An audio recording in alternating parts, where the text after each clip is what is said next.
What's up, guys? Dylan here from Veteran Aquatics, and today I have probably my favorite fish tour yet. So today we're going to visit Matt Quinn.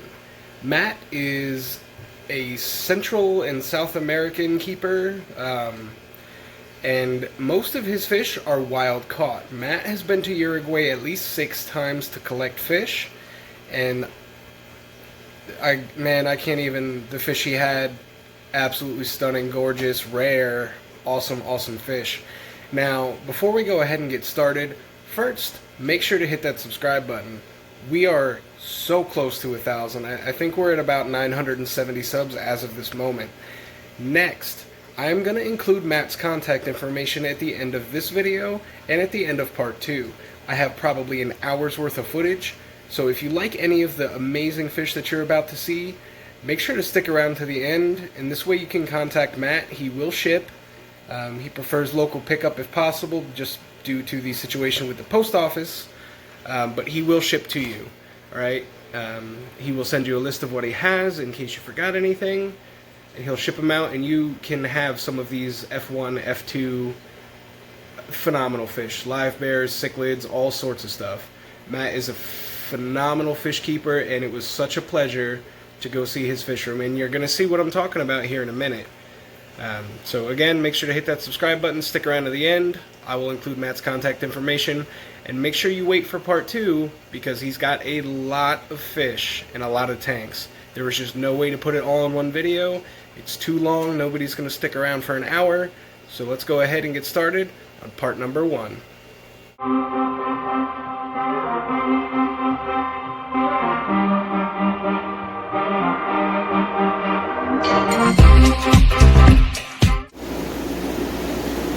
Hi, I'm Matt Quinn. This is my fish room. This is my son Taylor, and he and I and my other kids take care of the fish room here. Most of my fish I've caught myself down in Uruguay or in the local area, native fish. I caught some too. And Taylor caught some too. Yeah. So welcome to our fish room. Now, how many tanks do you have in here? About 60, 70? I don't know. I'd say 70's probably closer. 70's probably closer. Yeah. We can start to count the tubs and everything too. Yeah. You guys will see a lot of the fish he has, they're wild caught or F1s, because everything in here spawns, and you'll just see the incredible amount of babies. There's just tanks everywhere. This is going to be a long tour, ladies and gentlemen, so buckle up. There's a lot to go through, a lot of DIY systems, water change systems, filtration, everything. Alright, so let's start right here. Alright. These are F1 babies from they're a Chanchito from Uruguay called Livebearers, cichlids, Cuaro, and they're a nice red-bellied fish. I have the parents in another tank. I had to take them out because they were nibbling the parents, as they sometimes do. So kind of like how discus fry eat the slime coat off their parents. These guys will do the same thing, but they take it a step further and they'll really start to tear the parents up. So after a little while, you generally will have to remove the parents. That way the fry don't eat them alive.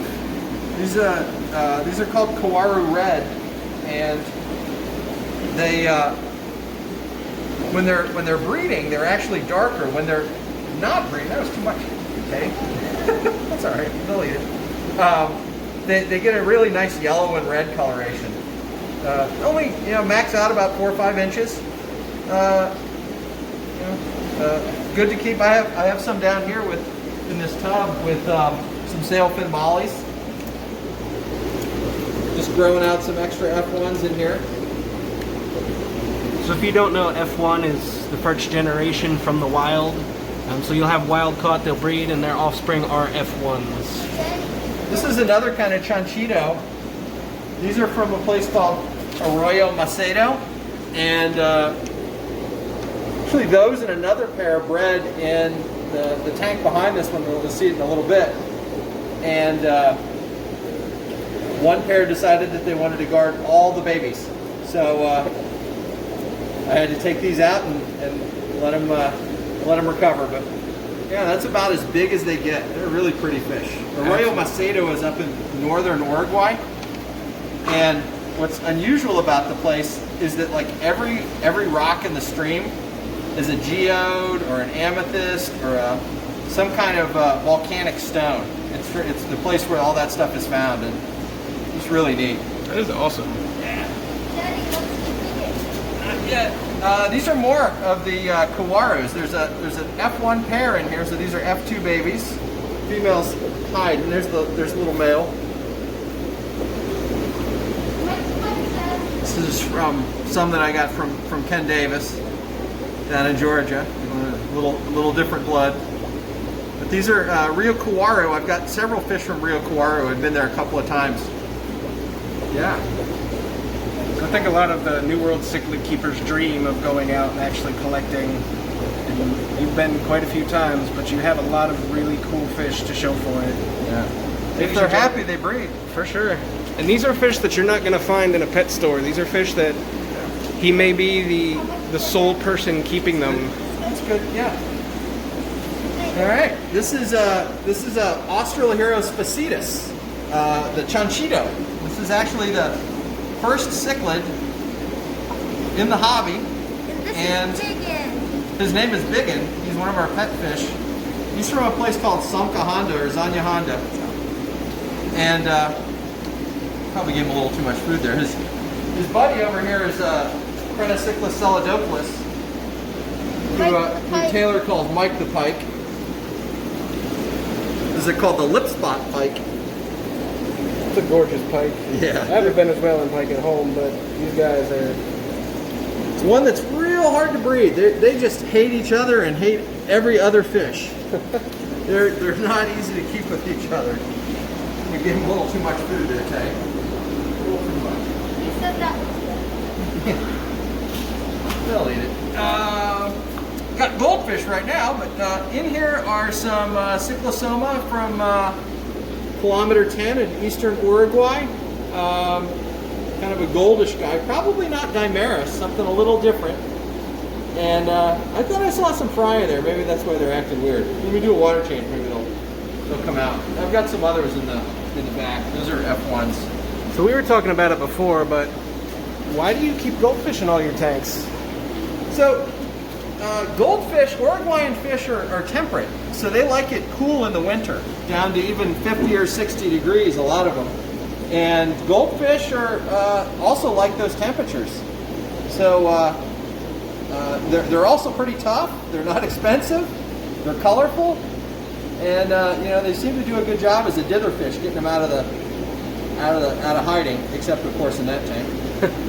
These are Limia vittata, which is a Livebearer from the Caribbean.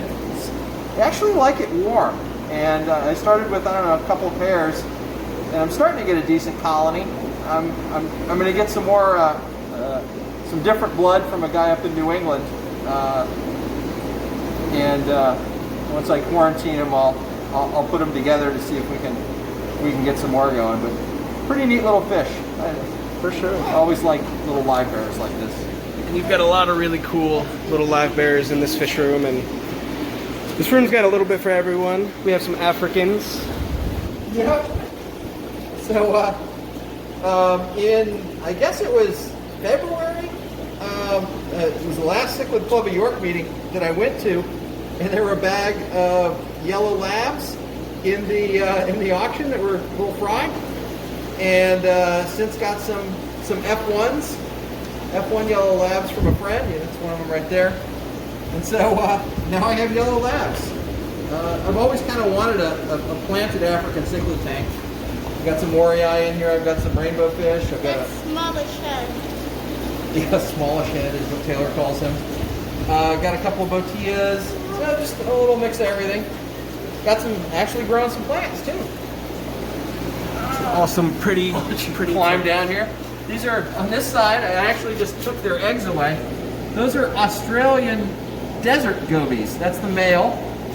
A spectacular little fish. I never knew about this fish. But I've bred them like 3 times. Now it's just a matter of successfully raising the eggs. They've fungused each time, and I guess I'm going to need to get some methylene blue or something. But they actually don't mind cool weather in the winter either.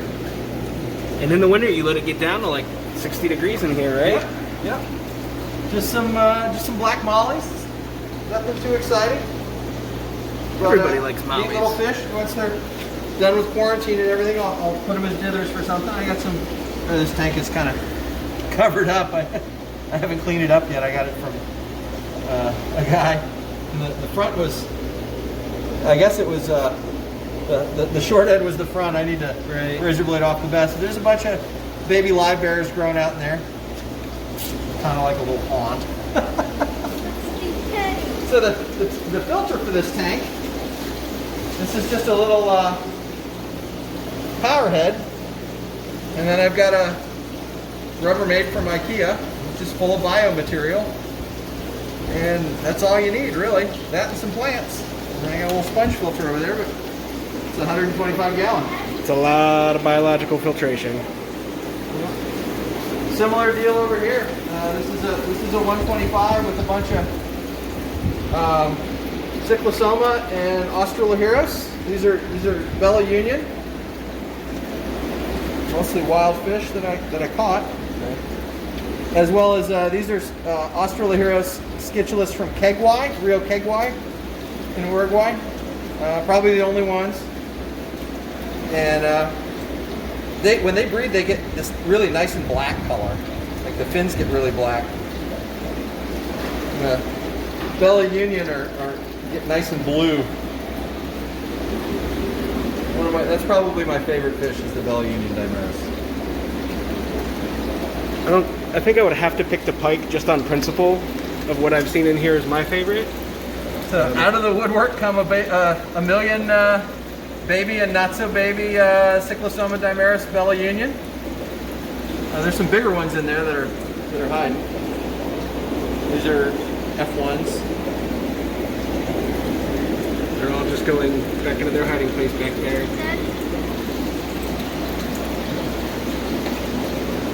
These are local fish, creek chubs and some brown-nosed dace, red-nosed dace. So you guys will see he keeps quite a few natives as well as all of these wild-caught Cyclosoma, and it's just, and all these Livebearers. This is a fairly diverse fish room in terms of what he keeps. A lot of people stick to kind of one thing, but he keeps what he wants, and as I've told you guys before, don't let anyone tell you what to keep. Keep what you like. Keep what you like. That's the truth. Let's do the blue. So there are a million baby. These are the only babies in existence, F1s in existence, of the Cyclosoma Dimeris from Paso de la Cruz. The blue ones you'll see later. They're probably all hiding in the pot and will come out when we leave. But I don't know. That's the one brave one. That's the one to get if you want a fish to swim around. The rest of them will come out when we leave. These are Braziliensis from Uruguay. Those are F1s. I didn't collect those, but I've been there and I have collected those. These are from a pond in eastern Uruguay called Laguna Moshi. Mole is what it looks like. There's the pair of Cyclosoma in there too. And for whatever reason, he's gotten really big, and there's several females in there, just never bred with them. They've stayed small. I don't know. Must be doing something wrong. I've given him a couple of different tanks.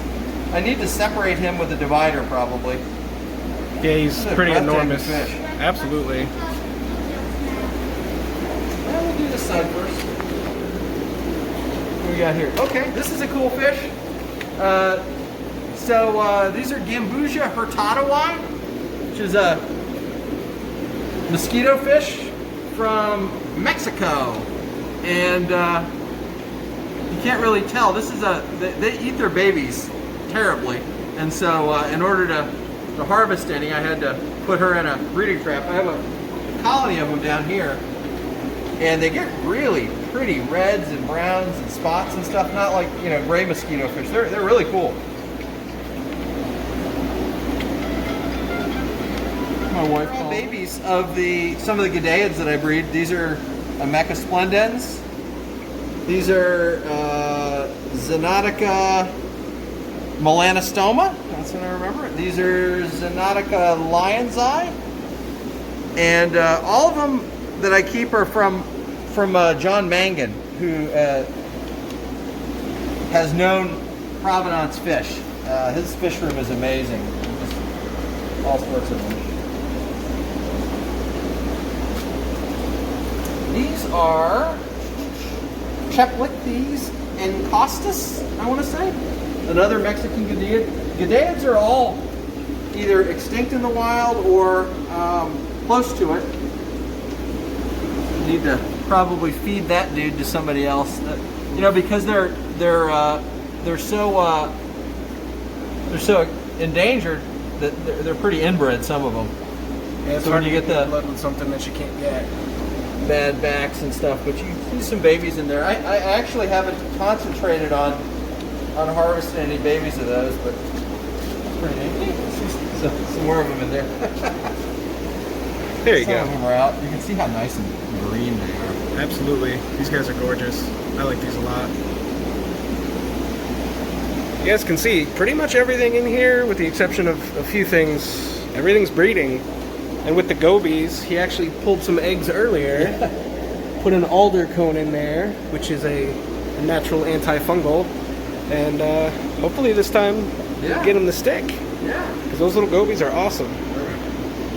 The other explanation is as colorful as he was, he's just not producing. We'll see. Excuse me, Tank. This is a Australopithecus schichlus from Rio Santa Lucia, which is in southwest Uruguay. That's about as big as they get. He's a big bopper. I don't have the female for him anymore, but that's about as big and round as they get. He's probably 5 or 6 years old. You've got some fish in here that are well older than that. Yeah. Maybe less ones. So, gotta jump to do that. Hey, made it in the tank. Yeah. So these are Frank Cowherd's black swordtails. He's got a bunch of babies in there. I've got that maroon tank down there has a bunch of babies in it from them as well. Some of the babies are black, some of them are not.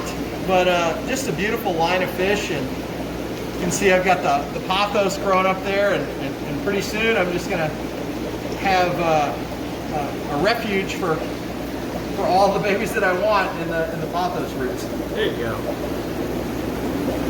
Another cool little Livebearer. These are called Limia tridens, and that's about as big as they get.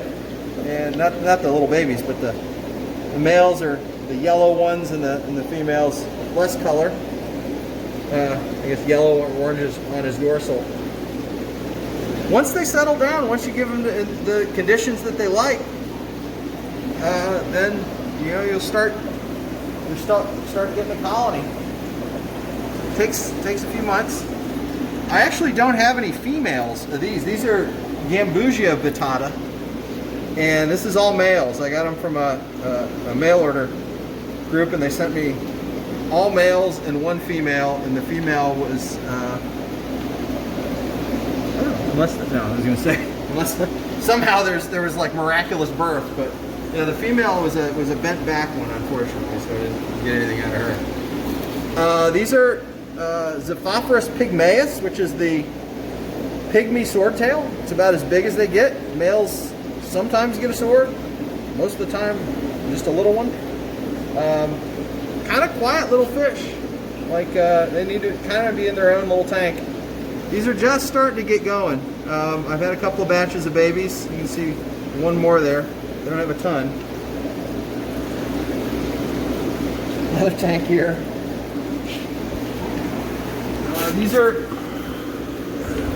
These are babies, F1 babies from those Australopithecus from Rio Kegwai, and this is also my extra sponge filter seeding tank. That's a pro tip. is always have extra sponge filters in a dirty tank, so that if you ever have to set one up, you basically have a cycled tank. And It's an easy way to insta-cycle a tank. yeah, no chemicals, no nothing. That's all I need for 2 more tanks right there. Or more if I just want to squeeze some. Daddy, let's do Okay, do that one next. We'll go through and. Oh, here we go. Yeah. How do I ever get so many tanks, right? So this is another of my favorite fish. These are Cyclosoma dimeris, another location. These are from a place called Arroyo Chelsea, which is not too far inland from Constitucion in western Uruguay. Pretty fish, kind of like the Bella Union, except I would say darker color. Lisa Hober has some of these, and I think at Aquatic Experience 2 years ago, one of these, an F1 baby like this, won Best to Show. Very nice. Which is kind of cool. That's one of my babies. She breeds them too. It's kind of nice because they're collected once. Oh yeah, that's what the Rio Cuaro males look like when they're not breeding. Pretty fish. So this room doesn't actually have any lights. It's all skylights, and in the natural light, it's dimmer than what a lot of you guys keep, and even what I keep. But you can see these fish are. I can do that, but is that better? No, it's okay. Cause I just don't turn the lights on because the fish like the natural oh, for sure. cycle. Fish aren't used to having bright, intense light, and especially having all these wild and F1 fish. Yeah. You'd be better off with the natural light 100 times over. But they're gorgeous fish.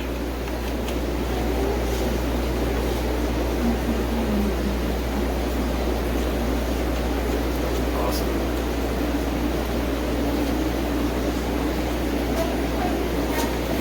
Another pair of Cyclosoma in here.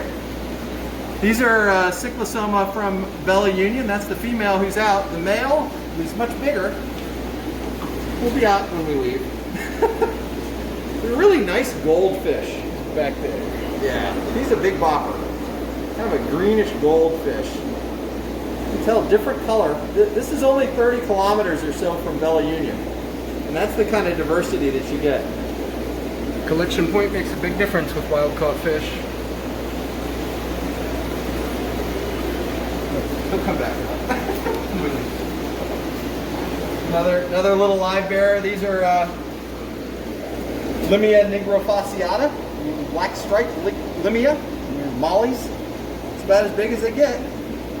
And here's a big male. It's kind of gold. I don't know. Started with a couple pairs and now have a lot. There is a lot.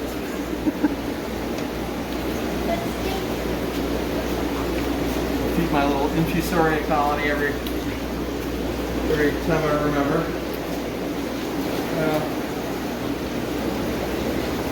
Buenos Aires tetras.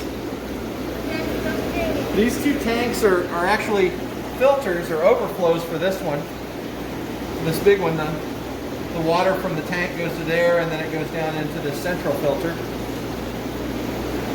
These are some bluegills that we caught at a local stream. Taylor and I did. They'll color up kind of purple eventually.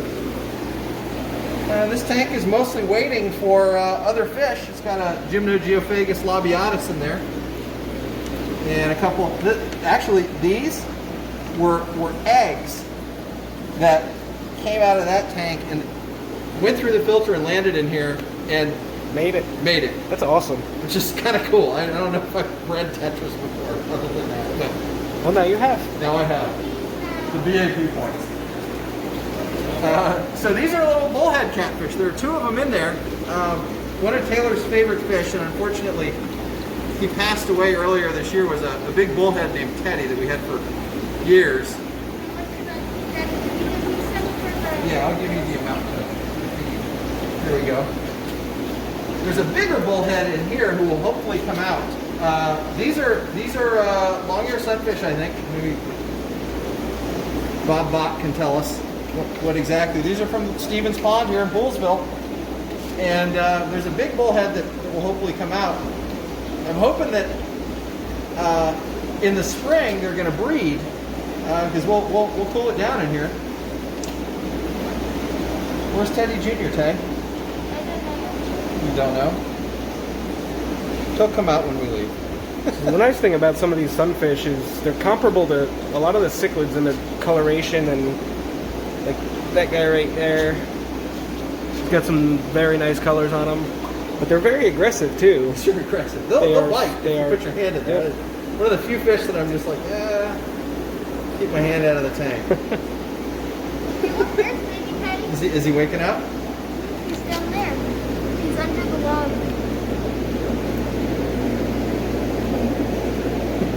This is a big piece of wood from the Susquehanna River. Yeah, I was admiring that piece of wood earlier. There's a guy named Wayne, I forget his last name, who was in the Cichlid Club of York, who used to drag that stuff out, and yeah, it's a really neat piece of wood. Yeah, I'm a fan of dragging my own wood out. It's a lot cheaper that way. Yeah.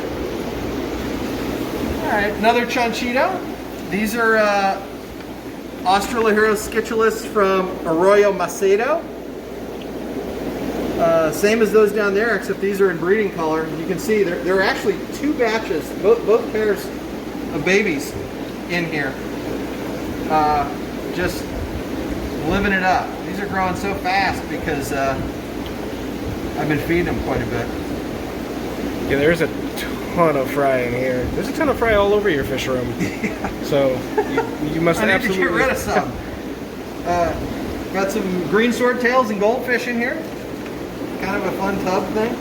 So you guys can see there's tubs all under these stands everywhere with fish in them. So once you run out of tanks, you start using tubs. Funny, I mean, we bought all these tubs to transport the fish when we sold them. And there's the. Teddy's back. There it goes.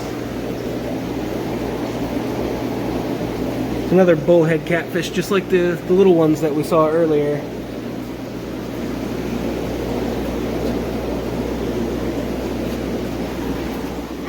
Alright guys, so that was part 1. Let me know down below what you thought the coolest fish that you saw in part 1 was. And make sure, if you haven't already, to hit that subscribe button, because part 2 is going to be out in a couple of days. Now, I'm going to go ahead and include Matt's contact information. So go ahead and write this down if you need it. Go ahead and pause it. And like I said, he will ship these fish. You can pick up if you're local. He's in Poolsville, Maryland. Super nice guy, super great fish keeper. Just all around a great time. I was there for a couple of hours and I enjoyed every second of it. His email address, and I'll put up on the screen, is mtquinn2006@yahoo. That is mtquinn, Quinn, 2006@yahoo.com. Again, he ships. He will send you a list of the fish that he has, and he's got some stuff that he's one of the only people in the country to have. He caught these fish wild in Uruguay and bred them. You guys really, if you're an American cichlid keeper, you're going to want to get a hold of some of these. Alright, so that's it for today, guys. Make sure to hit the subscribe button, and I will see you for part 2 in a couple of days.